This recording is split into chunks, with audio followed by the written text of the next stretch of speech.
Primero que todo, quiero darle a todos la bienvenida de parte de la Fundación Free, que estos meses ha estado trabajando arduamente para abrir una nueva sede en Caracas, de la cual este es su primer evento. Entonces, muchísimas gracias. Mi nombre es Gabriel Maldonado, soy el director ejecutivo para la Fundación en Venezuela.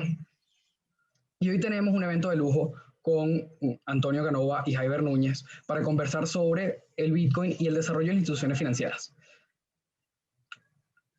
La visión de Free tiene que ver muchísimo con esto, porque nuestra meta está en la difusión de las ideas de libertad y la construcción de jóvenes y ciudadanos que sean realmente líderes en sus comunidades y que sean capaces de marcar un impacto con estas ideas que nosotros tanto tratamos de difundir. Siempre estamos buscando personas que se deseen sumar a colaborar, si quieren formar parte de esta nueva iniciativa que es sobre todo de jóvenes, que la manejamos nosotros y que la hacemos para nosotros y para construir un futuro mejor, no solamente en Venezuela, sino en toda la región. Siempre pueden contactarnos. Estamos abiertos no solamente pues bueno, a nuevas manos que deseen colaborar, sino también a ideas y a proyectos que les gustaría pues bueno, trabajar con nosotros. Quería hacer esta pequeña introducción de la fundación por ser este nuestro primer evento de lanzamiento, pero para efectos del evento de hoy vamos a tener a Rubén Calderón como nuestro moderador del webinar y a nuestros dos ponentes, Antonio Canova y Javier Núñez, que sin duda nos van a hablar de algo que a todos nos interesa y que tiene que ver con el futuro. Entonces, sin más, los dejo en manos de Rubén, que hoy nos ayuda a arrancar entonces este evento.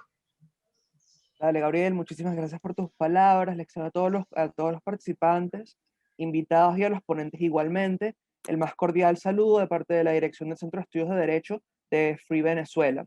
Y les vamos a presentar una pequeña introducción para posteriormente contarles un poco de cómo hacer la dinámica para los ponentes, para las preguntas y para cualquier inconveniente técnico que puedan presentar.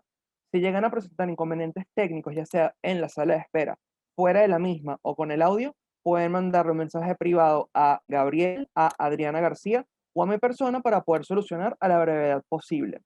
Sin más, empezamos a presentarles el contenido de este excelente foro que esperamos sea de su agrado y sobre todo de su provecho. Pues verán, en el complejo del dinero, Axel Capriles, el famoso sociólogo venezolano, evalúa cómo el dinero dispara nuestras más violentas e intensas pasiones. Decía, y cito, abro comillas, cuando nuestra actitud hacia la moneda se separa de su significado como medio de intercambio entre individuos, el dinero se hipertrofia como fin en sí mismo. La vida se convierte entonces en un problema aritmético, cuyo ideal calculatorio de exactitud numérica pretende una descarnada objetividad en la evaluación humana. Es el predominio de una cultura material objetiva sobre la subjetiva.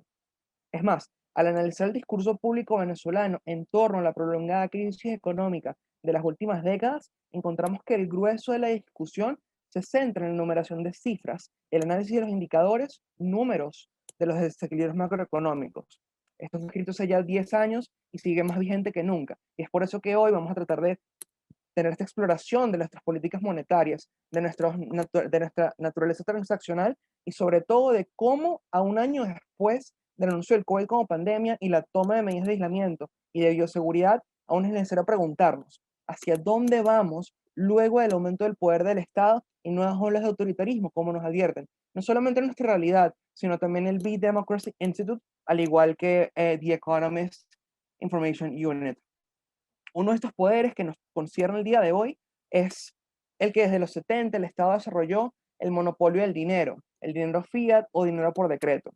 No obstante, los avances de la tecnología han formalizado y legitimado nuevos medios de intercambio, ampliando el abanico de opciones que como usuarios tenemos para poder transar, para poder interactuar en nuestro mundo y nuestra vida económica. Sin más, como actividad de lanzamiento de Free el día de hoy, nos acompañan los excelentes Antonio Canova y Jaiber Núñez, abogados, profesores de la UCAP y directores de Un Estado de Derecho, futuro aliado de Free, quienes hace ya un año tuvieron la oportunidad de tratar este tema junto a Universidad Fundación.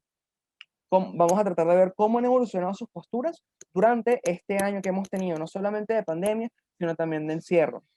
Hoy vamos a explorar el dinero fiat, el abandono de los tratados Bretton Woods, el Bitcoin y el rumbo que nuestras instituciones monetarias llevaron y llevarán antes, durante y especialmente después del COVID. Ambos ponentes van a tener 20 minutos para poder participar. Subsecuentemente, como dirección de Free, les vamos a proponer una pregunta o una discusión inicial y vamos a concluir con aproximadamente 10 o 15 minutos para poder atender las preguntas de la audiencia. Para realizar una pregunta, la instrucción es la siguiente.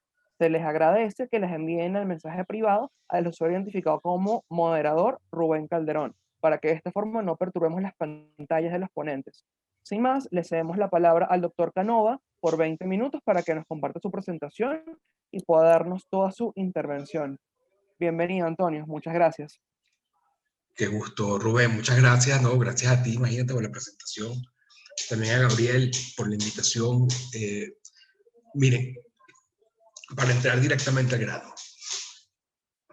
Una teoría acertada vale oro.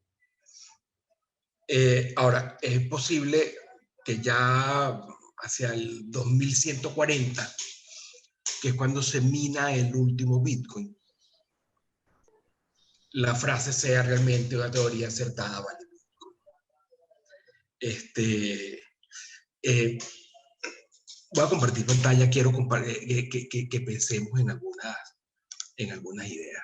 Me avisa, Rubén, cuando si se ve bien. Ok. Una teoría acertada vale oro, pero entonces vamos a arrancar pensando o discutiendo qué significa, qué vamos a entender por teoría. Porque aquí hay un problema. La palabra teoría, fíjense cómo está prevista en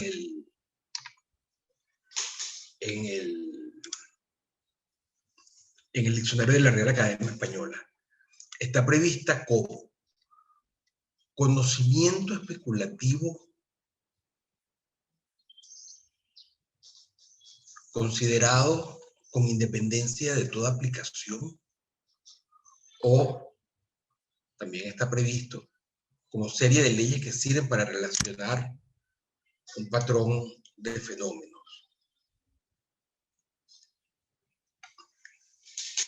La segunda acepción de teoría hace referencia a que son leyes que sirven para explicar una cosa, una realidad, unos fenómenos, cosas que están ocurriendo en el mundo, en el universo.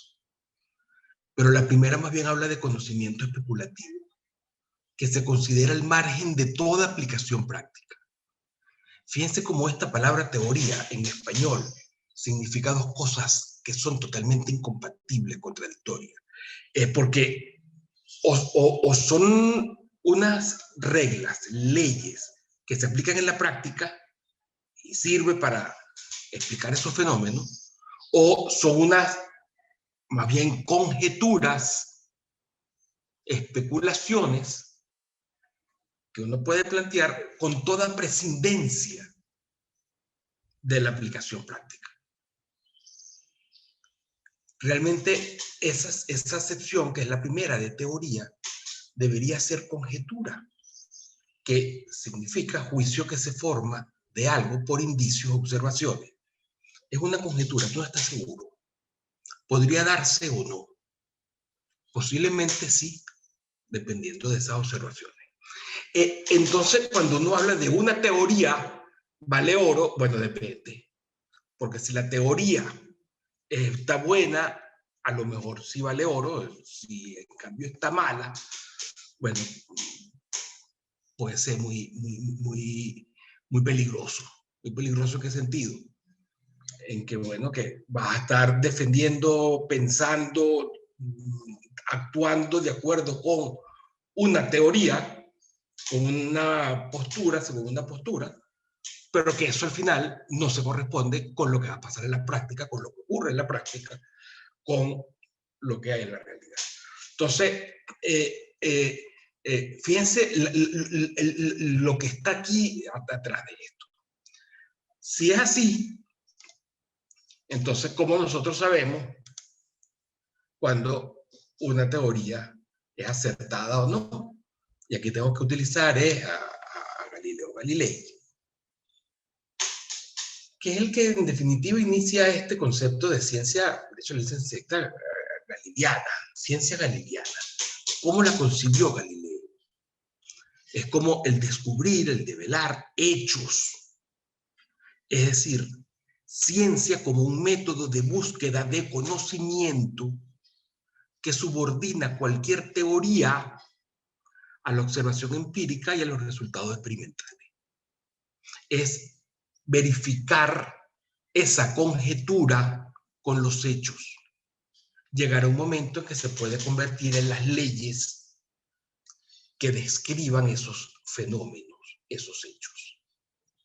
En caso de que se pruebe y se demuestra que efectivamente lo que estamos describiendo como teoría, formulando como teoría, se corresponde con la realidad. Bueno, eso es ciencia. La ciencia trata de esto. Verificar cualquier cosa con la realidad. ¿Quién lo puede verificar? Cualquier persona, en cualquier parte del mundo. Y de hecho, todos los científicos lo que están es pendientes de qué es lo que postula como una teoría alguno para refutarla. Te equivocaste, es esta. Por eso que la ciencia avanza. Las teorías sirven en la medida de que son útiles para explicar la realidad. Claro, es un mundo caótico, muy complejo, que difícil es una teoría que dé cuenta de todo o que dé cuenta de algo bien, sin que pueda ser corregido, porque en la medida de que más conocemos, más observamos, hay mejor tecnología, bueno, tenemos acceso a nuevos elementos que seguramente nos hacen corregir la teoría. Pero en la medida de que se apegue a la realidad y sirva entonces como predictor, que hay algunas que son muy fáciles. La física es facilísima, o la química. Ya con la biología se complica un poco más, y le digo con la psicología.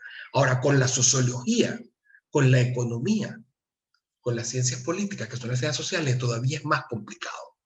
Pero a fin de cuentas, de esto va lo que significa tener una teoría correcta, acertada, que se apega a la realidad. Y ahí es donde yo quería llegar, porque uno tiene la tendencia, cuando uno ve cualquier fenómeno, tanto en lo material, físico, pero también en lo cultural, a pensar que es deliberado, que está construido de arriba hacia abajo, que tiene unos fines, un propósito, aunque también sea inestable. Cuando uno ve estas imágenes, por ejemplo, la Sagrada Familia en Barcelona, o esta construcción de termitas, la gran diferencia que hay allí, las dos son majestuosas. Las termitas hacen esto, de varios metros. Es que uno se hace de esa manera deliberada, de arriba abajo, con un plan. Y en cambio la de las termitas es una cosa que surgió de forma espontánea, de abajo hacia arriba, de forma azarosa, por ensayo y error, por lo que termina siendo estable, antifrágil. Y esto, el incomprender, más allá del sesgo que podemos tener todos de buscarle una explicación o un propósito a todo y de una planificación, porque es la manera como reaccionamos como buenos seres racionales, al darnos cuenta de que también ocurren cosas así, de abajo hacia arriba, de forma espontánea, estamos rodeados de eso, no solamente nosotros, la naturaleza, sino, bueno, fíjense, la manera como se organizan las neuronas en el cerebro es así. O cómo se defienden de ciertos depredadores algunos grupos, bandadas de animales. Esto es importante. Porque cuando entonces ya comenzamos a tener una teoría y vemos que en el ámbito social, no solamente en el ámbito material, eso que va de abajo hacia arriba y que va gestándose es una teoría que tiene bastante fortuna al momento de describir las cosas. Fíjense, y se lo recomiendo. Yo en definitiva lo que voy a hacer es recomendar varios libros. Les recomiendo que se lean Evolución de Richard Dawkins. A pesar de todo lo que ustedes y los prejuicios que puedan tener, esa es una explicación científica de qué es lo que ha pasado en el mundo. Este es un filósofo, Daniel Dennett, de las materias Habak, la evolución de la mente, cómo fue evolucionando la mente. Y terminamos con otro libro que va también en ese mismo ámbito, aunque ya no en lo orgánico, sino en lo cultural. Este trabajo del profesor español César Martínez Meseguer, La teoría evolutiva de las instituciones, una perspectiva austríaca, y da una explicación de esas construcciones, tanto orgánicas, materiales, como también culturales, que van de abajo hacia arriba, sin planificación, de manera espontánea, por ensayo y error, aumentando en su complejidad en la medida de que, va perfeccionando, avanzando, facilitando, mejorando la vida de las personas que lo utilizan, sea, como le digo, en el ámbito material o en el ámbito cultural. Ustedes agarran y se leen esto, porque esta teoría, en verdad, que está buena. Esa teoría sirve para mucho. Ustedes se leen estos 3 libros y ya dejan de ver el mundo como algo planificado, creado y todo desde ese punto de vista, y comienzan a verlo de abajo hacia arriba. Bueno, si nos metemos allí, entonces miren este tuit genial de Lila Alves, que fue ayer. Pueden decir lo que sean de Bitcoin, pero no pueden negar que hizo que millones de personas se preguntaran, ¿qué es el dinero? ¿Ya te hiciste esa pregunta? Ya ustedes hicieron esa pregunta, ¿qué es el dinero? Porque si una teoría correcta vale oro, bueno, imagínense qué importante es la teoría correcta sobre qué es dinero. Es una tristeza que uno anda por el mundo sin saber, sin entender qué es dinero. Porque hay varias teorías que sirven para explicar qué es dinero. Está la teoría que dice que, bueno, que lo que diga el derecho es dinero. De hecho, el dinero fiat es un dinero creado por los estados, que emiten los estados. Esa es la teoría monetaria moderna. O también tú puedes tener una visión del dinero que arranca es de aquí, entre otros de Karl Menger, que es el padre de la escuela austríaca de economía. ¿Qué es lo que hace Karl Menger? Karl Menger aplica a la economía y más allá una visión, bueno, así, evolutiva, y comienza a darse cuenta de que esa visión evolutiva es la que mejor sirve para explicar qué es el dinero. De hecho, trabajó mucho el origen del dinero porque es fácil rastrear el origen del dinero. Incluso se puede ver cómo comunidades más primitivas utilizan el dinero, que utilizan como dinero para hacer sus intercambios. Además de que hay muchísima evidencia de la historia del dinero y cómo se fue conformando el dinero. El dinero pareciera que no es para nada un acto creado por estados o por autoridades, que el dinero fue creado justamente como la utilización de un bien que estaba en el mercado, que por ciertas condiciones, entre otros que era fácil de vender, pero también que era perdurable, fácil de trasladarse, de dividirlo, bueno, podría ser utilizado para facilitar los intercambios, los trueques. Ahora, era necesario algo para que se cumpliera ese objetivo, de que un bien se utilizara como dinero, que fuese escaso. Porque a la medida de que un bien comienza a utilizarse como dinero, el mejor negocio es producir el dinero, es producir ese bien. Entonces, cuando un bien se comienza a utilizar como dinero, todo el mundo va a querer producir ese bien. Si en tal lugar yo sé que utilizan la sal como dinero, agarro y me voy al mar y llevo 6 sacos de sal. Me dedico a eso. Pero ¿qué es lo que pasa cuando ese pueblo que utilizaba la sal se ve inundada de sal? Que ya no se puede medir con la sal cuánto vale los bienes, es decir, el trabajo de cada persona en los intercambios que realizan. Lo principal del dinero es que sea escaso. Entonces, yo aquí les dejo 6 libros. No se los voy a comentar más allá de decirlo. Léanse a Carl Menger sobre el dinero. Y tienen una información inicial, bueno, primero que es el padre de la economía austríaca, por decirlo así. Sus ideas no son nuevas, pero él las sistematizó.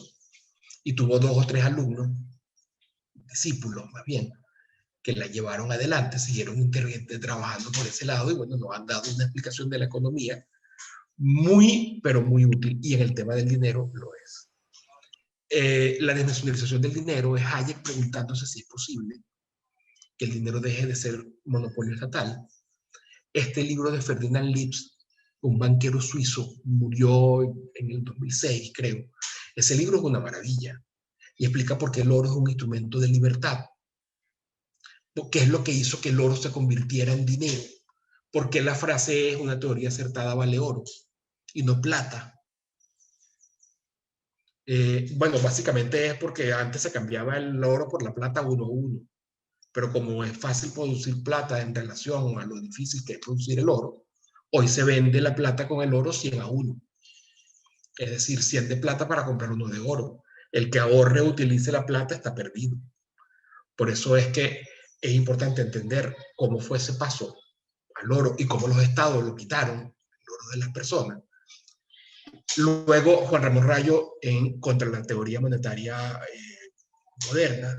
Este librito es una maravilla, tiene un capítulo adicional sobre el origen del dinero que también es muy útil. Y finalmente les recomiendo que se lean a Patrón Vico de Saif Amos, Feden Amos. El tipo es un genio. Síganlo por las redes, se van a morir de la risa porque siempre está peleando con alguien. Pero ustedes se leen esta tanda de libros y ustedes van a decir: wow, aquí hay una teoría del dinero interesante. Una teoría del dinero que me permite, llegar a conclusiones como esta. El dinero no es una creación de la ley, este es Menger.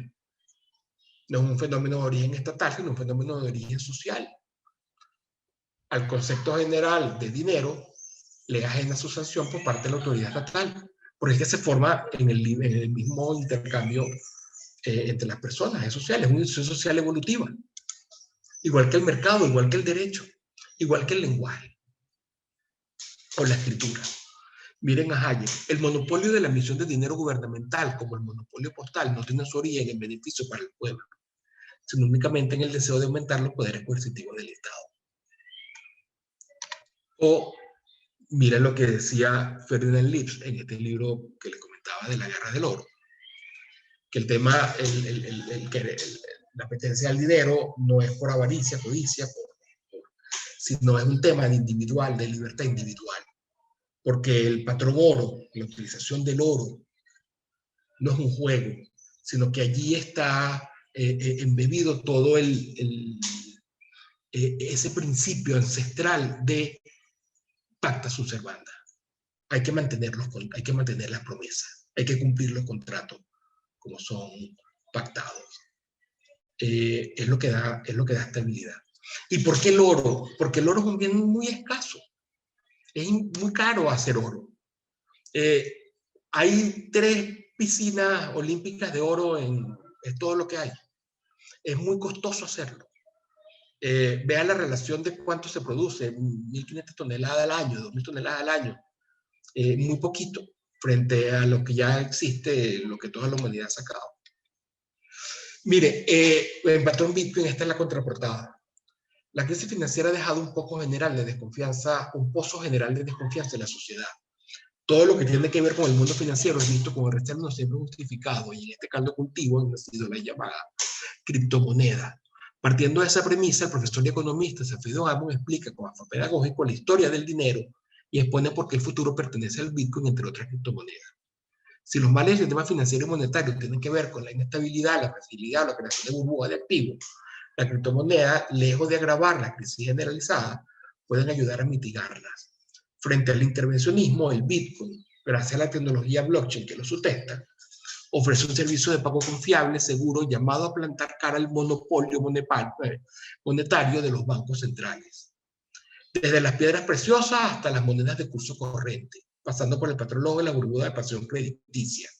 La historia del dinero es la de crisis y rupturas que buscan ser superadas. Y este libro argumenta por qué cree que el Bitcoin puede llegar a ser la solución a este problema histórico. Y es que, yo les digo, nunca ha habido un bien que reúna todos los requisitos para hacer dinero. No es hoy, pero está en el proceso. De aquí al 2140 falta mucho. En el proceso de convertirse en dinero. Ya Jaime le va a explicar por qué.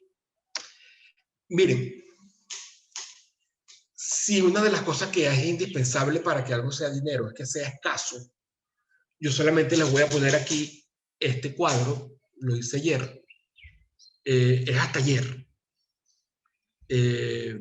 La cantidad de dinero, el money stock, la cantidad de dinero de dólares en los Estados Unidos.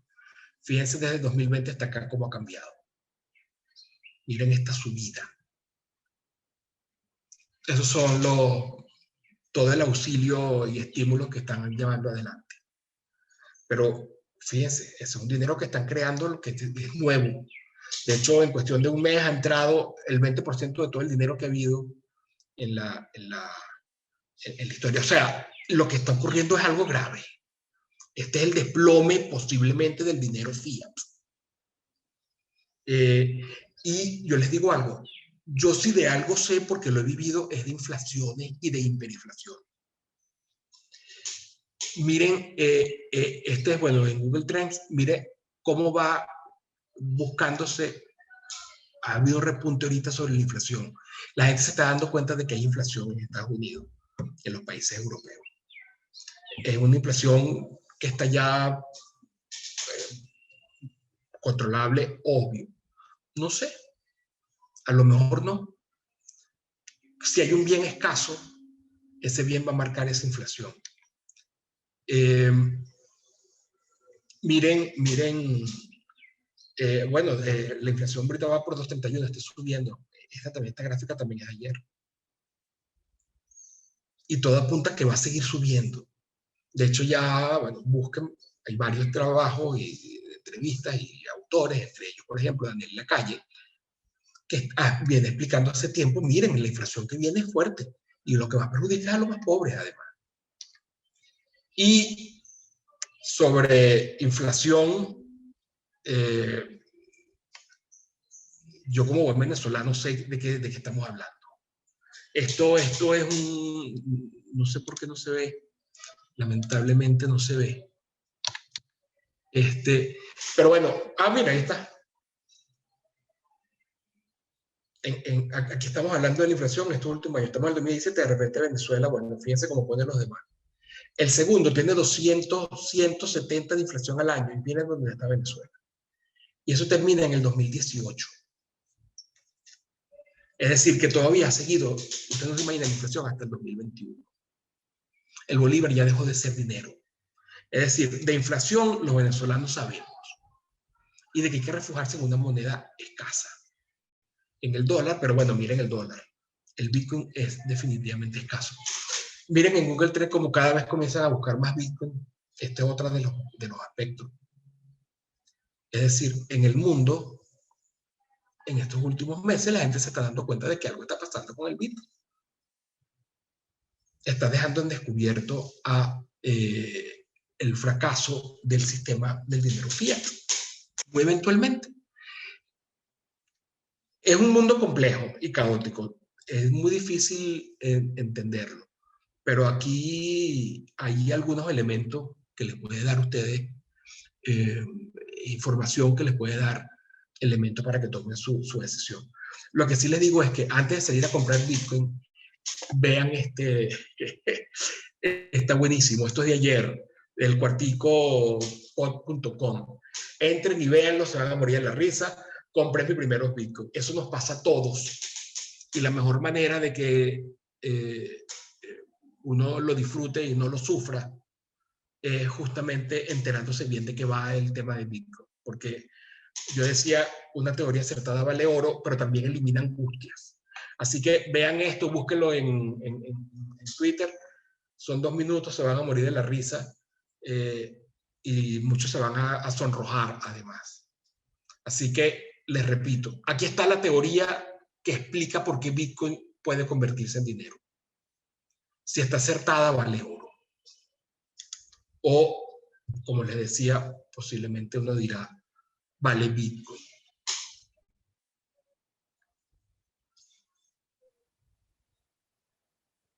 Vale, muchísimas gracias, Antonio. Ya pasamos con los 20 minutos de Hyber y recuerden que pueden ir siempre planteando sus preguntas por el chat privado vía el usuario de El Moderador. Adelante, Hyber, lo escuchamos.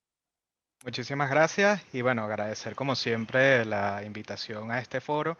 De verdad un gusto poder encontrarnos con un grupo tan variado de tantos países que en el fondo comparten una misma inquietud, qué es lo que está ocurriendo con el dinero, qué es lo que está ocurriendo en la economía y por qué nos debería preocupar esas gráficas que mostraba hace un momento Antonio.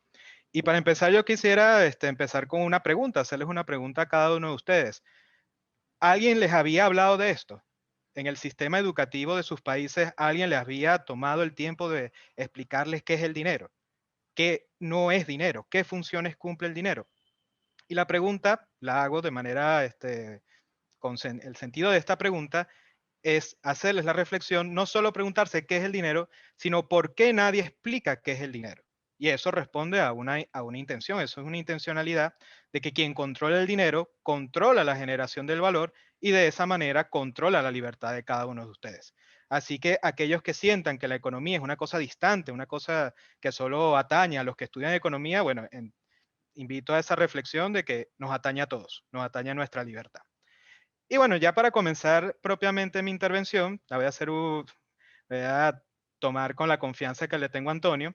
Antonio siempre me dice de que las conversaciones muy formales se convierten en tediosas, se convierten de alguna manera en poco didácticas y que lo mejor para llegar a la gente es un relato.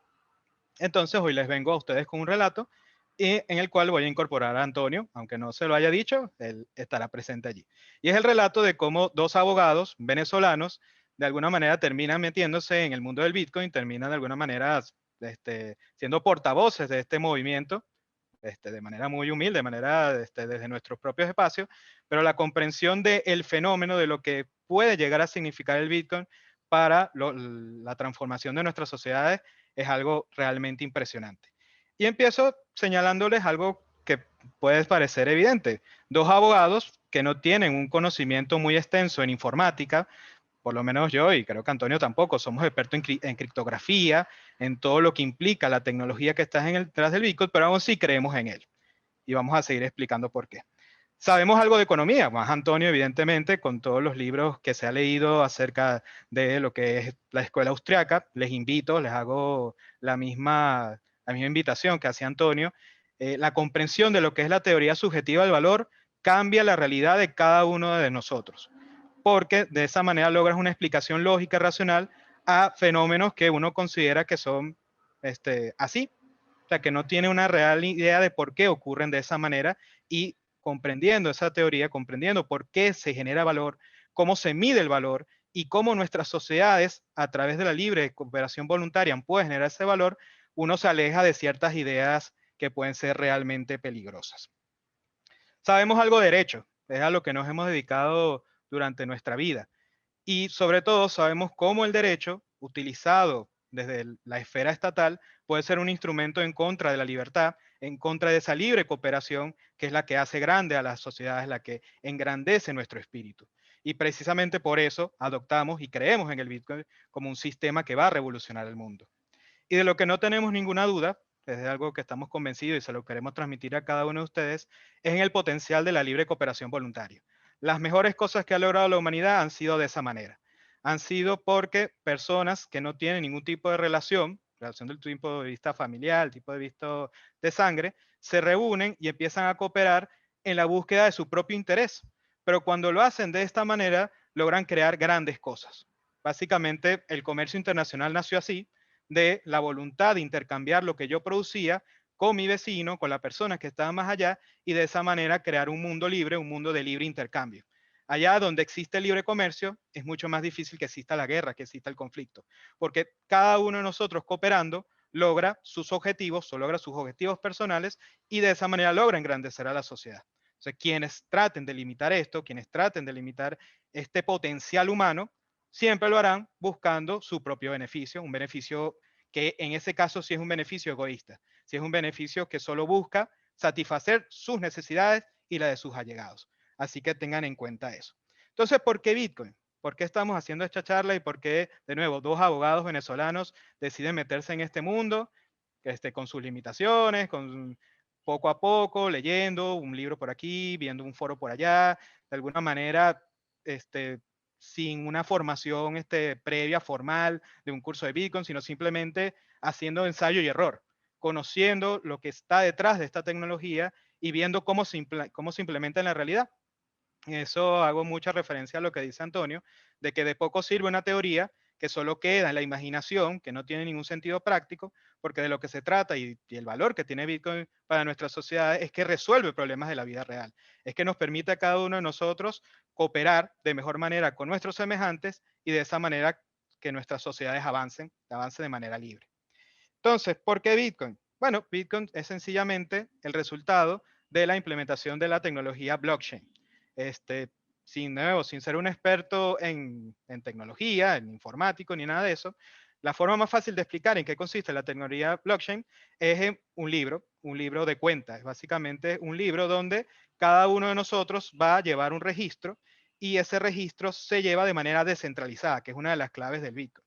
A diferencia de lo que tú puedes tener en un banco, o sea, tú puedes tener dinero electrónico y la mayoría de nosotros podemos tener dinero en el banco, pero ese registro está centralizado, está en custodia de ese banco y ese banco es el que está en la responsabilidad de que ese registro sea transparente, de que ese registro sea fidedigno y de que ese registro no sea de ninguna manera alterado.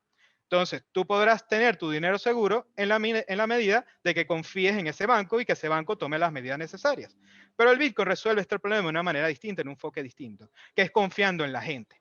¿Cómo funciona esto? A través de la tecnología blockchain que permite un registro descentralizado de la información donde cada uno de nosotros somos dueños del registro de todos. Evidentemente es un registro a nivel informático, un registro a nivel de ceros y unos, a nivel de código informático, pero que cada uno de nosotros somos dueños de todo el registro y a la vez no lo somos. ¿Por qué?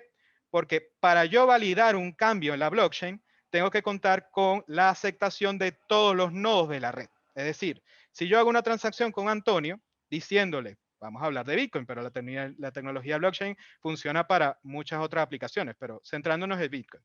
Si yo le digo a la red Bitcoin que yo le estoy intercambiando un Bitcoin con Antonio, no va a ser validada esa transacción hasta que toda la red esté de acuerdo y certifique que, en primer lugar, ese Bitcoin me pertenecía, que Antonio es un miembro de esa red y que a partir de esa transacción, ese Bitcoin que pertenecía, que estaba en mi poder, ahora le pertenece a él. De esta manera, ¿qué es lo que se evita?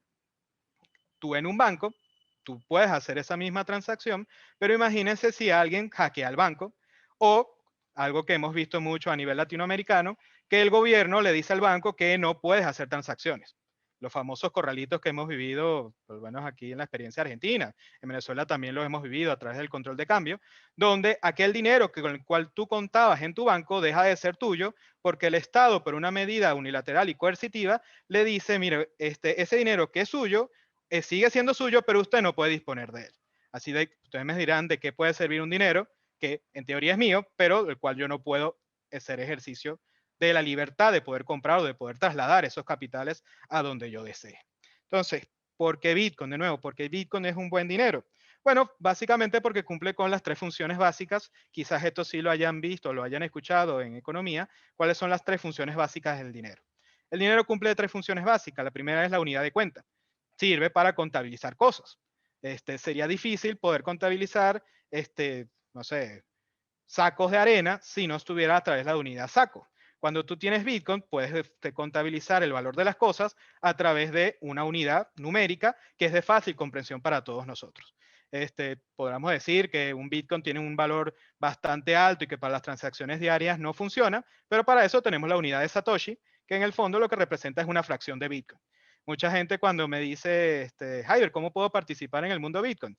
Bueno, yo no tengo 50,000, 60,000 dólares. Bueno, yo tampoco los tengo, ojalá los tuviera, pero se puede hacer con montos, con capitales muy pequeños, porque precisamente se pueden comprar fracciones y lo que ocurre es que esas fracciones se van revalorizando en la medida de que el Bitcoin siga avanzando. Entonces, como entrada, y les digo, para los que tengan esa inquietud, pueden participar en este mercado con capitales muy pequeños. $5, $1, pueden entrar en el mundo Bitcoin y entender la dinámica que está detrás de eso. ¿Cuál es la segunda gran función que cumple el dinero? Sirve como medio de intercambio. Cada vez, como decía Antonio, no es algo que está totalmente implementado, pero que cada vez se ve con más frecuencia, podemos ir a un supermercado, podemos ir a varios negocios que empiezan a aceptar el Bitcoin como medio de intercambio. Es decir, yo tengo Bitcoin en mi wallet digital, y yo puedo comprar bienes y servicios entregando mis Bitcoins, porque precisamente es un medio de intercambio que es aceptado por las contrapartes para poder intercambiar. Y esta función básica del dinero es lo que permite generar precisamente ese intercambio comercial, que es lo que genera crecimiento, que es lo que genera prosperidad en las naciones. Y por eso es importante tenerlo en cuenta. Pero si me dijeran cuál es la función que en este momento está cumpliendo el Bitcoin de mejor manera, sobre todo teniendo en cuenta lo que están haciendo con las monedas fiat, es la función de reserva de valor. ¿Para qué te sirve el dinero? Precisamente cuando tú generas valor, cuando tú generas trabajo, generas servicios que vas a intercambiar con tus semejantes, probablemente tú no quieras gastar todo el valor que generaste de una sola vez, sino tú lo quieres almacenar para poder utilizarlo en el futuro. Los problemas que surgían a la hora del trueque, que fue una de las primeras fórmulas que se utilizó para intercambiar bienes y servicios, es que probablemente yo, productor vamos a colocar, no sé, de ganado, no quería gastar todo el valor que me representaba una vaca en un zapato, que era lo que el otro productor me quería ofrecer. Entonces yo lo que quería, poder almacenar ese valor, poder repartirlo en distintos bienes y servicios, y aquella parte que me sobrara, poder guardarlo, ahorrarlo e invertirlo en la vuelta a producción, en la producción económica, en engrandecer mi propia compañía, mi propia empresa. Entonces vean cómo el Bitcoin, de una manera inteligente, utilizando tecnología, utilizando el avance del Internet, el hecho de que cada uno de nosotros podamos tener acceso a una computadora, a un ordenador, y podamos intercambiar a nivel mundial nuestros propios productos y servicios, es el caldo de cultivo necesario para que esta tecnología tenga sentido. Entonces, al final, como todas las grandes avances de la humanidad, no necesariamente tiene que ser un avance que representa algo totalmente nuevo, sino lo que representa es la masificación de una tecnología preexistente. Con el Bitcoin se logra eso, que cada vez más personas, a través del Internet, que es el medio básico a través del que funciona esta plataforma, puedan acceder a esta tecnología de una manera segura, de una manera confiable y de una manera bastante sencilla. No hace falta tener conocimientos de informática, en mi caso no los tengo, para poder entender el valor, para poder entender lo revolucionario de esta tecnología. Entonces, esto es Bitcoin en sentido de dinero. Ahora, ¿por qué es mejor dinero que el dinero fiat? Que esa sería la segunda pregunta. Bueno, sencillamente, primero por lo que estamos viendo con el dinero fiat, Antonio ya lo expresaba en las gráficas, al final nuestra sociedad, sobre todo en Latinoamérica, suelen refugiarse en el dólar, no porque el dólar sea la mejor forma de dinero, sino porque es menos mala frente a lo que encontramos con el bolívar, lo que encontramos con el peso argentino o con cualquier otra de las monedas latinoamericanas. Cuando uno ve la comparación de lo que ocurre en uno u otro país, los bancos centrales hacen lo mismo, solo que lo hacen en distinta dimensión. Y vemos cómo en los denominados países como desarrollados, que se supone que son países institucionalmente más serios que los nuestros, están haciendo exactamente lo mismo que se hace en Latinoamérica, que es imprimir dinero. En este caso ni siquiera hace falta imprimirlo porque se crea electrónicamente, lanzarlo a los mercados, y ese dinero inorgánico, ese dinero que no está amparado, que no está respaldado en ningún tipo de valor, sino simplemente en el poder del Estado para crearlo, termina inundando los mercados financieros, las acciones suben, las empresas, los grandes capitales pueden aumentar la acumulación de ese dinero, pero al final lo que le termina trasladando a la sociedad en general es inflación. Es mayor este aumento de precios porque hay un montón de dinero que no encuentra bienes y servicios a los cuales captar. Y por lo tanto, lo que ocurre es que al haber esa sobredimensión de la masa monetaria, tenemos un montón de dinero circulante que no sirve para nada. Entonces, cuando ustedes tengan la oportunidad de ahorrar, que es uno de los grandes problemas que tenemos en Latinoamérica, que no tenemos esa capacidad, en vez de ahorrar en dólar, tengan la curiosidad, tengan la oportunidad de ver otro tipo de ahorro. En este caso, Bitcoin representa en este momento una de las mejores formas de ahorrar. Porque, como vamos a ver la segunda parte de esta intervención, tiene unas características que lo hacen mejor dinero que los que nos podemos conseguir con las monedas fiat. ¿Cuáles son esas características que hacen al Bitcoin mejor dinero que las monedas fiat? Bueno, una de ellas ya la adelantaba Antonio, que es el carácter finito. Por la propia programación establecida desde que salió el Bitcoin en su libro blanco, está previsto que exista 21 millones de monedas, 21 millones de Bitcoin, a lo largo que van a ir siendo minados hasta el año 1100, que dijo Antonio, ahorita no recuerdo exactamente el año. Pero lo cierto es que conforme se van minando, se hace cada vez más difícil generar Bitcoin. ¿Y esto qué tiene como efecto? Que al haber escasez de Bitcoin, el valor que representa esa criptomoneda va a seguir aumentando. Por eso, a cualquier persona que yo le digo, ¿invertir en Bitcoin es un buen negocio? Le digo sí. Claro, ¿qué es lo que ocurre? Si usted es un inversor especulativo, que lo que pretende es hacerse rico de la noche a la mañana, Bitcoin probablemente y ninguna inversión será buena para ese tipo de inversor. Porque es un inversor que lo que busca es una rentabilidad altísima en un corto periodo de tiempo y a lo que se va a enfrentar en el mundo del Bitcoin es a la volatilidad. Lo que llevamos siguiendo este mercado durante cierto tiempo, hemos visto el famoso pico de los $20,000, que la gente decía que era una burbuja especulativa. Luego bajamos a $5,000, $3,000, donde la gente ya, los que son detractores, los que no confían en esta tecnología, decían que era el fin, que de alguna manera esto era el sueño de unos jóvenes, que hasta aquí se acababa esto, que había sido una primavera que tenía su fin. Luego volvimos otra vez a 40,000, hemos bajado, hemos retrocedido, hemos subido y ahorita estamos al alza. Cuando yo les digo esto, la gente me dice, oye, es muy tarde para invertir. Yo digo, nunca es tarde para comprar Bitcoin. Porque ¿qué es lo que ocurre? Probablemente haya un retroceso, podamos volver a niveles más bajos. Pero el valor del Bitcoin no se debe medir por el precio en dólares. Precisamente entendiendo que el dólar está perdiendo valor por esta actitud que han tomado los bancos centrales a nivel mundial. Y cuando digo dólar, me refiero al dólar, al euro, al yen, a todo, porque todos los bancos centrales están haciendo lo mismo. A largo plazo, que es a donde uno debe mirar el Bitcoin, tiene unas características, una de ellas su carácter finito, que lo van a hacer mejor dinero que lo que puede representar el dólar o puede representar otra moneda fiat. Otra característica que yo quiero destacar del Bitcoin que lo hace mejor dinero es la característica de la descentralización. En general, los sistemas que son descentralizados son mucho más fuertes, son mucho más resistentes a los distintos cambios que puedan ocurrir a nivel mundial. ¿Qué ocurriría si Estados Unidos entrara, no sé, en un conflicto bélico con China? Ahí todos los que tienen ahorrados en dólares verían su riqueza en entredicho, más allá de las implicaciones a nivel mundial que podría tener eso a nivel de comercio, a nivel de relaciones internacionales. Pero lo cierto es que el dólar tiene valor porque se respalda en la idea del poder que puede tener, o que representa a los Estados Unidos. Igual el euro se respalda en la solidez que representa Europa como mercado común. Pero eso está atado al comportamiento no solo de esos países, sino de las autoridades de los estados que manejan esos países, de los bancos centrales. Y ya hemos visto que tener nuestra reserva de valor, nuestro dinero, resguardado por estas personas cuyo comportamiento no está alineado a nuestros intereses, es muy riesgoso y siempre va a terminar mal a largo plazo. Entonces, el Bitcoin, al ser descentralizado, al todos operar en la misma condición en la red, lo que nos encontramos es que si una parte de la red falla, otra parte la va a sustituir. Mucha gente pregunta, ¿cuáles son los riesgos del Bitcoin? Bueno, el riesgo del Bitcoin es que desapareciera el Internet. Si desaparece el Internet a nivel mundial, evidentemente vamos a tener un problema grave con el Bitcoin. Ahora, ¿cómo se hace para desaparecer el Internet? Bueno, tendría que haber tendría que haber un desastre a nivel mundial que acabara con toda la informática. Y aún con que solo exista una computadora que guarde ese registro, podrá ser, cuando se resuelva esa situación, podrá volver a ponerse en línea y podrá poder a retomar su vitalidad, la que tenía antes de la tragedia. Eso no ocurre con el dinero fiat en ningún caso.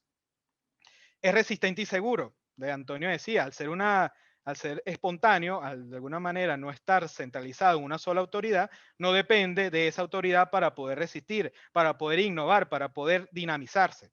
Sino lo que está ocurriendo, y lo ocurre a nivel mundial, es que hay desarrollos Bitcoin de diferentes maneras, de diferentes países, diferentes enfoques, donde lo que ocurre es que los incentivos que tienen cada una de estas personas a nivel mundial, que no se conocen, están alineados para engrandecer la red, para hacerla más segura, para hacerla más transparente y sobre todo para hacerla más útil para cumplir las otras grandes funciones que tiene el dinero. Hoy en día el Bitcoin tiene sus problemas como medio de intercambio, porque no es aceptado en todos los lugares. Hay problemas en la red en cuanto a las tarifas que se tienen que pagar a la hora de hacer una transacción, pero todos esos problemas están siendo atendidos por las mentes más brillantes a nivel mundial. Así que no tengan duda que para el año 2100 y tanto, probablemente la mayoría de esos problemas ya estén resueltos. Habrá nuevos problemas, los cuales estarán siendo resueltos de nuevo a través de ese carácter descentralizado, a través de ese carácter estable y dinámico que tiene el Bitcoin frente al dinero fiat. Y bueno, las últimas dos características a las que quiero hacer referencia es el carácter evolutivo. Como institución social evolutiva, veíamos que el derecho, el lenguaje, el dinero, son instituciones que mientras logran resolver de mejor manera las necesidades de las personas, van a haber desarrollos, van a haber innovaciones que hoy en día quizás no seamos capaces de imaginar. Así que los que vean las limitaciones del Bitcoin y lo descarten como idea por las limitaciones que tiene actualmente, lo que no tienen es confianza, lo que no tienen es fe en las posibilidades, en el potencial que tiene esta tecnología hacia el futuro. Y la última característica, y de nuevo, y esto resume básicamente toda la presentación y la idea que les quiero transmitir, es que el Bitcoin es voluntario. A diferencia del dinero fiat, que es impuesto por la autoridad del Estado, donde tú no tienes otra alternativa, más allá de irte a otra moneda, en algunos casos, en algunos países ni siquiera te dan esta alternativa, quienes entran a esta red, quienes entran a esta dinámica, lo hacen de manera voluntaria y lo hacen para cooperar. Mucha gente dirá que el Bitcoin se utiliza para crimen organizado, que se utiliza para redes de la Deep Web. La verdad es que el dinero fiat también se utiliza para eso y nadie está descartando el dinero fiat por esa razón. Lo que ocurre es que con el Bitcoin hay una dinámica virtuosa donde cada uno de nosotros coopera voluntariamente para la satisfacción de su propio interés particular, pero ante eso, ante esa dinámica, todos queremos el éxito de la red Bitcoin. Y por eso yo creo, tengo la confianza de que esta tecnología va a seguir desarrollándose y, como les dije y se los decía hace un año, cuando teníamos esta primera charla, nunca es tarde para comprar Bitcoin. Cuando se lo dijimos en aquella charla con Universitas hace un año, el Bitcoin estaba algo así por $7,000. Hoy está en 60,000. No sé si el año que viene estará en 200,000 o estará en 13,000.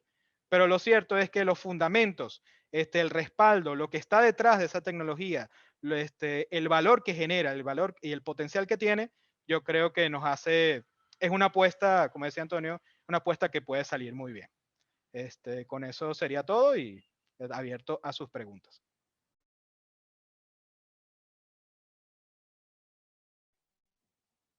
Vale, buenas tardes. Muchas gracias a Jaiber y Antonio por sus intervenciones, las de ambos. Vamos a pasar entonces con la pregunta por parte de la Dirección de Estudios de Derecho de FREE, que es la siguiente, antes de ir con las preguntas propias de la audiencia.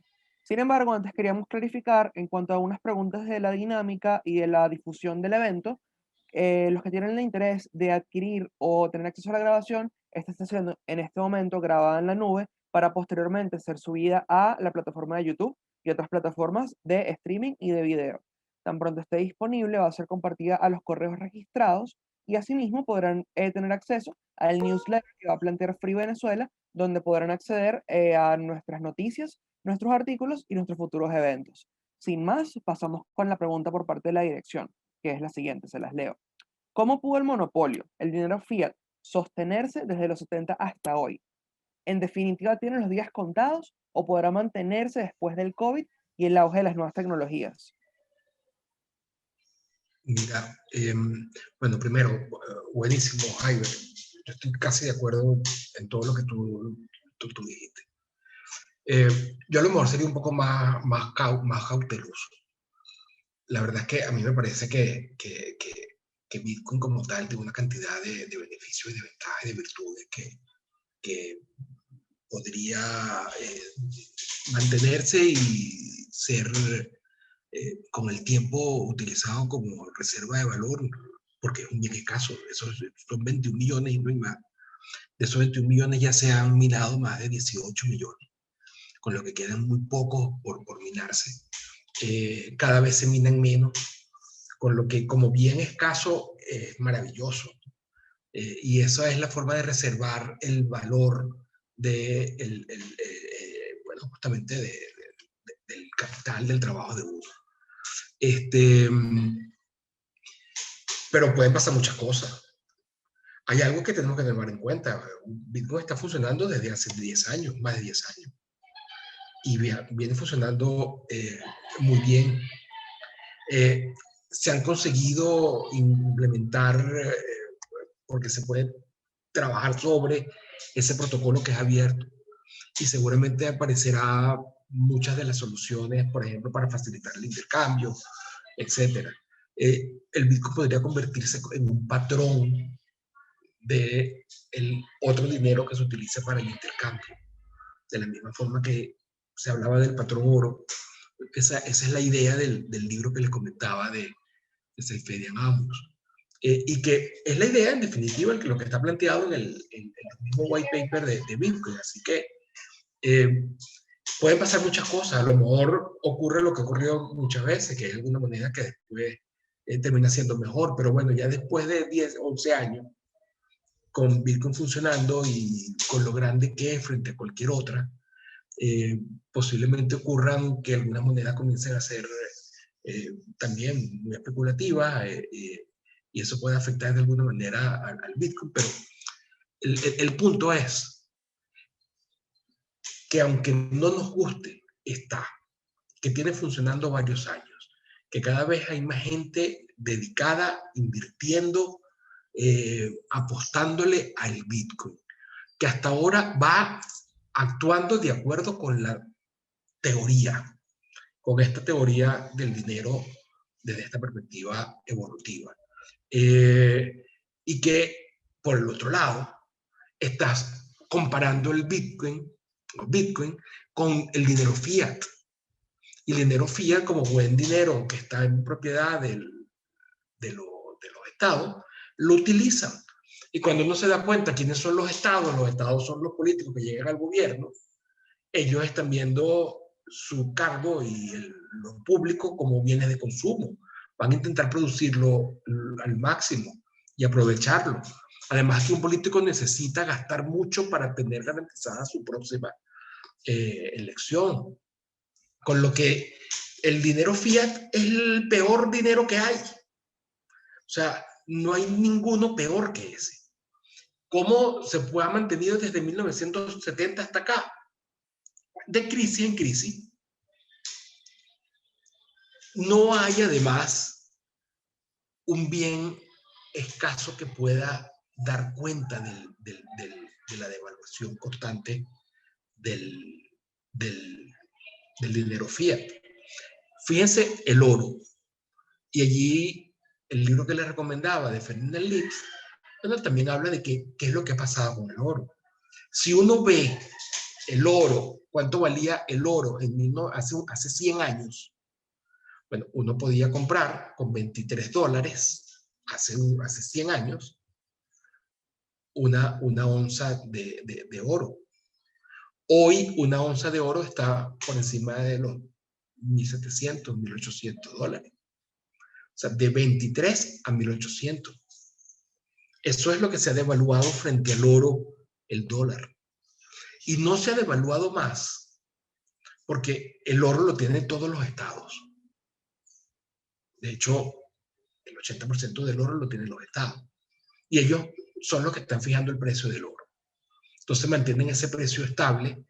El libro de Ferdinand Litz es de lo más interesante. A mí me encantó.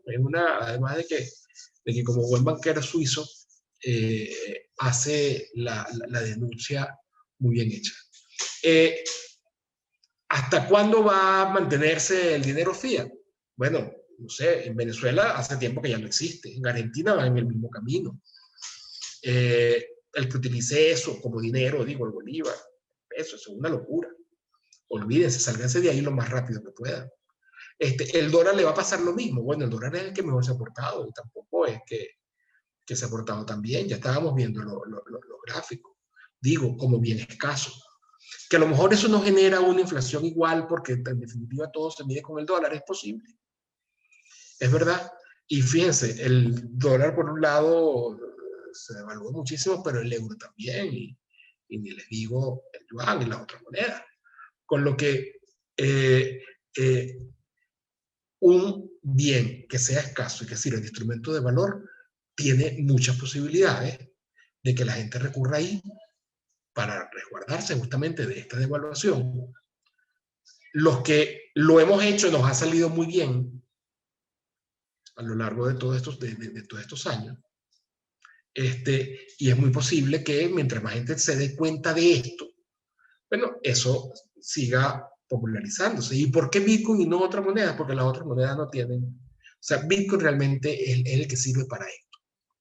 Otras monedas sirven para otras cosas, pero como reserva de valor y de allí moneda, el Bitcoin es perfecto. Además que ya tiene todo el efecto red de ser el primero. Entonces, decisiones como por ejemplo la de ciertas empresas, y específicamente Tesla, de que está invirtiendo en Bitcoin, o hace poco una de las plataformas de intercambio de Bitcoin comienza a venderse en bolsa. Ese tipo de cosas van a ir minando cada vez más al dinero fiat y reforzando el Bitcoin. En cualquier momento sale la noticia de que algún banco central tiene reservas o va a adquirir Bitcoin como parte de sus reservas. Deberían hacerlo. Yo lo haría. Vamos a ahorrar ni siquiera en oro, en Bitcoin, o una parte. Después de que lo haga el primer banco central, lo van a comenzar a hacer los demás. Y eso no lo decide nadie. La misma fuerza de las cosas va en ese camino. Así que vean el videito que les puse del cuartico.com porque se van a morir de la risa, y si se atreven a meterse en el mundo de Bitcoin, se van a ver reflejados en esa parodia.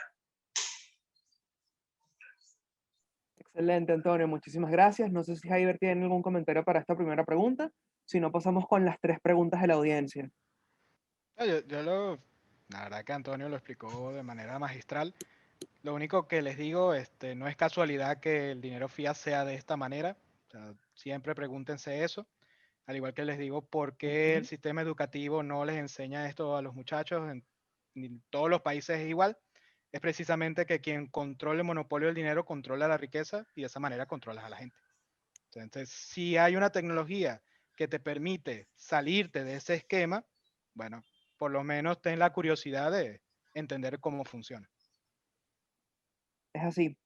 Vale, empecemos entonces con la pregunta de Omar Alvarado, miembro de la audiencia, quien pregunta: ¿el Bitcoin cómo impactará la inflación? ¿Qué la respalda y por qué existe una fecha límite para lograr obtener estos Bitcoins? Por ejemplo, la que mencionó el doctor Antonio Canova. Pregunta de Omar Alvarado. Mira, ya. Tienen que ponerse a leerlo para que puedan entender cómo funciona el programa, ese protocolo abierto de Bitcoin. El último Bitcoin se crea en el año 2140, porque lo que está establecido en el programa es que cada 4 años, por un bloque registrado, se paga la mitad de lo que se venía pagando. Empezó pagándose 50. Los siguientes 4 años 25, luego 12,5, después 6,25, después 3,16, 3,13, 12,50 y así. En el 2140 ya se venderá el Bitcoin 21 millones. Esa es la explicación. ¿Por qué es así? Bueno, porque los creadores, y como les digo, la cosa ha funcionado muy bien, establecieron esa forma, esa curva, para hacer del Bitcoin una moneda verdaderamente escasa. Eso por un lado. ¿Por qué van a haber solamente esos? Porque los que tengan Bitcoin no van a ser tan tontos de producir más, porque si producen más dejan de tener valor los que tienen. Así que es la misma gente que los tiene y que los explota y está invirtiendo allí, la que no va a aumentar a cambiar el protocolo que podría hacerse. Todo tendría que estar de acuerdo todo el mundo. Pero el que no está se queda con el Bitcoin. De hecho, ha habido ya varias divisiones, varios forks. Y se han creado otras monedas que, bueno, obviamente tienen otras cosas que facilitan a lo mejor el intercambio. El Bitcoin es pesado, pero es que no importa lo pesado, lo importante es la reserva de valor. Lo pesado se resuelve después con algún otro producto que se monte sobre eso y que facilite y que se sirva para facilitar el intercambio, que ya los hay. Ya hay varios de esos que se han creado y que se desarrollarán seguramente. Entonces, bueno, no sé si allí ya doy por respondido la pregunta, que no era tan sencilla. Si me permites agregar ahí, Antonio, hay dos formas de entrar a este mundo. Bueno, dentro de esas dos formas hay diferentes alternativas, pero me refiero, tú Claro, puedes generar comprarlo. puedes generar Bitcoin minando, o puedes comprar a alguien que ya tenga. Entonces, Claro. lo de la fecha límite es para la minería, que es lo que colocan sus máquinas, poder de cómputo, para poder generar Bitcoin. Que, como dice Antonio, producto de la propia programación y ese carácter antiinflacionario que está establecido en el propio programa informático, cada vez se hace más difícil. Necesitas más potencia de tecnología, más recursos invertidos para poder generar una cantidad menor de Bitcoin, y eso lo que va a hacer es que el valor del que ya lo tenga sea más valioso. Ahora, cualquier persona puede ingresar al mundo Bitcoin comprando Bitcoin. Y como les decía, no hay que comprar un Bitcoin, porque probablemente la mayoría de nosotros no tengamos la capacidad económica para comprar uno entero, pero podemos comprar fracciones. Y cuando hablo de fracciones, eso, puede hablar de 5, 10 dólares, $1 se puede comprar, dependiendo del tipo de mercado al que acceda. Entonces, la posibilidad de acumular Bitcoin a través de esas fracciones está abierta para todo el que tenga la curiosidad de hacerlo. Cada Bitcoin está dividido en 100.000 satoshis. Uh-huh. Excelente, muchas gracias por la explicación de esta tecnología y el protocolo tan completa. Pasamos con la pregunta que recibimos en el chat de Kennedy Tejeda y con eso concluimos luego vamos con la tercera pregunta planteada por Miguel Domínguez Franqui y damos por cerrada esta ponencia, este foro con nuestros invitados Antonio Cano y Jaiber Núñez. El participante Kennedy nos pregunta, mi pregunta es, ¿cómo un venezolano sin poder adquisitivo cuya capacidad de ahorro es sacrificatoria y comprando 10 o 20 dólares cuando está la oportunidad, cómo puede invertir en Bitcoin? Con tu computadora te metes y compras. Es fácil. A ver, para darte un poco más de señas sin hacer publicidad, porque son al final empresas. Hay empresas que se dedican a la intermediación de Bitcoin, con las cuales tú puedes acudir a ellas y comprar.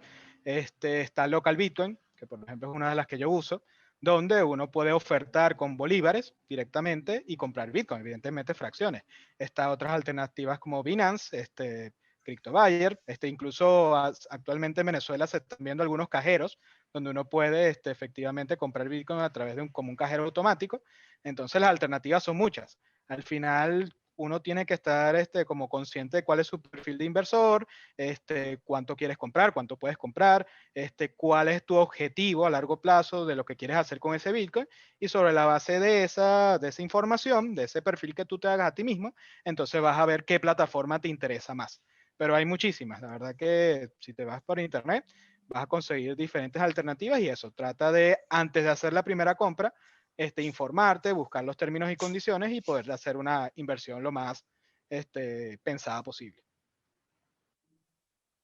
Excelente, muchas gracias. Leemos entonces la última pregunta que recibimos en el chat de Miguel Domínguez. Neil Ferguson en El triunfo del dinero. Cómo las finanzas mueven el mundo, plantea que el crédito es necesario para la creación de riqueza. ¿Cómo creen que se pueda conciliar, 1, la necesaria escasez del dinero como instrumento de pago estable y confiable, y 2, la limitación del crédito que causa la escasez del dinero? Una segunda parte de la pregunta. La participación del BTC en la bolsa no implica someterse a las regulaciones estatales y al mismo tiempo, ¿cómo incorpora un elemento de especulación en el mercado bursátil?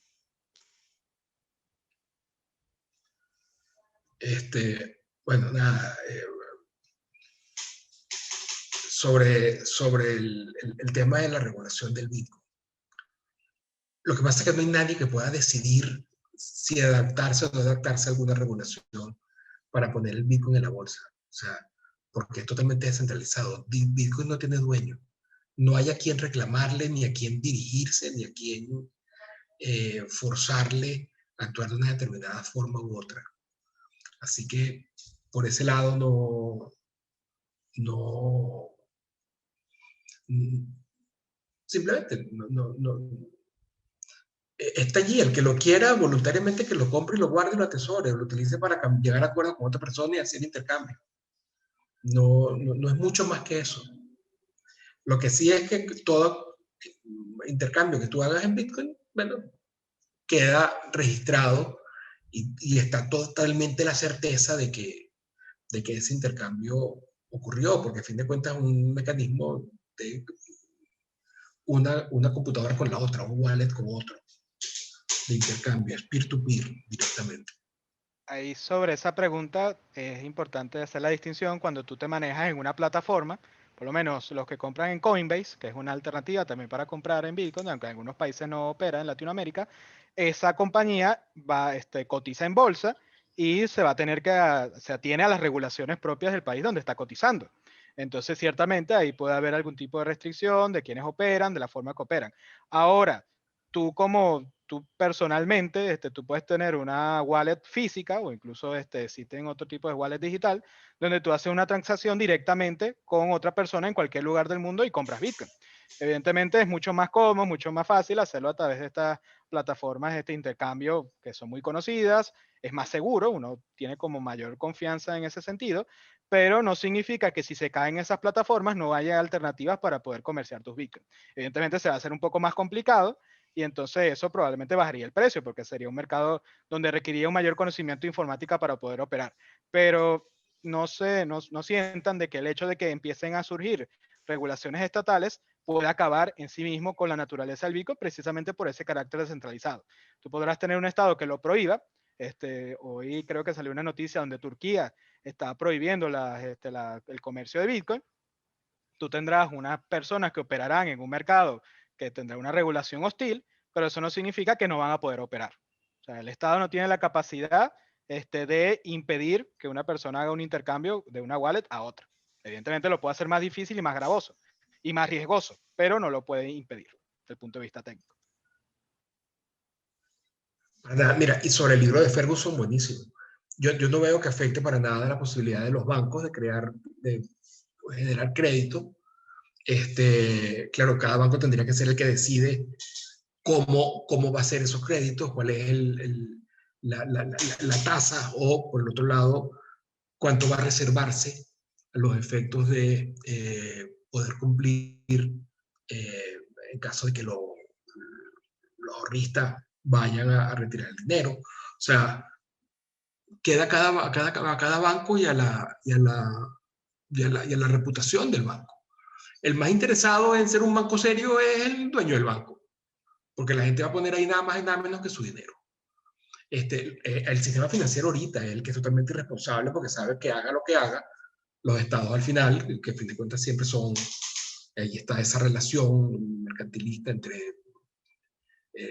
empresarios y finanzas con los políticos, los gobiernos, mucho más evidente en países como los latinoamericanos. Bueno, en esos casos son totalmente irresponsables porque saben que el Estado al final los va a ayudar, los va a rescatar.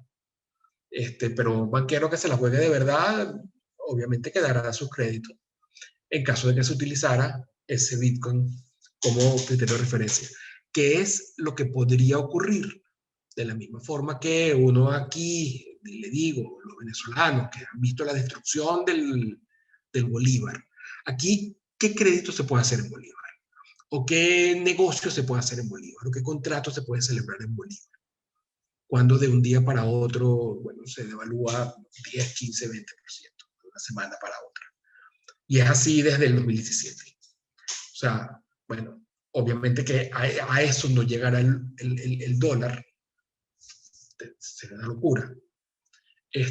Pero no hace falta llegar allí para que haya una inflación y la gente, bueno, se refugie en aquellos activos que sí son seguros, escasos, y por lo tanto reserva de valor, que es lo que está ocurriendo. Listo, perfecto. Con esto damos por concluida la sesión de preguntas y respuestas. Agradecemos muchísimo la participación tanto de los invitados, Antonio Canova, Jaiber Núñez, directores de Un Estado de Derecho. No olviden seguir sus redes sociales. y también los invitamos nuevamente a participar activamente en las reuniones y en las actividades, al igual que en la creación, el desarrollo y evolución de Free Venezuela. Les agradecemos inmensamente por participar en este primer evento. Vienen muchos eventos en un futuro. Tenemos planeado en este momento un evento de censura en redes sociales en Venezuela. Va a estar increíble. Ya de por sí les extendemos la invitación y les recordamos nuevamente. Free Venezuela, Instagram, Twitter, Facebook, LinkedIn y de igual forma, todos aquellos que se suscribieron por el correo a inscribirse en esta ponencia, les enviaremos no solo el link para poder revivir esta excelente presentación a través de YouTube, sino también para poder recibir nuestro newsletter con noticias, artículos y futuros eventos. Sin más, damos por concluida formalmente esta ponencia, este foro de Bitcoin y el futuro luego del COVID-19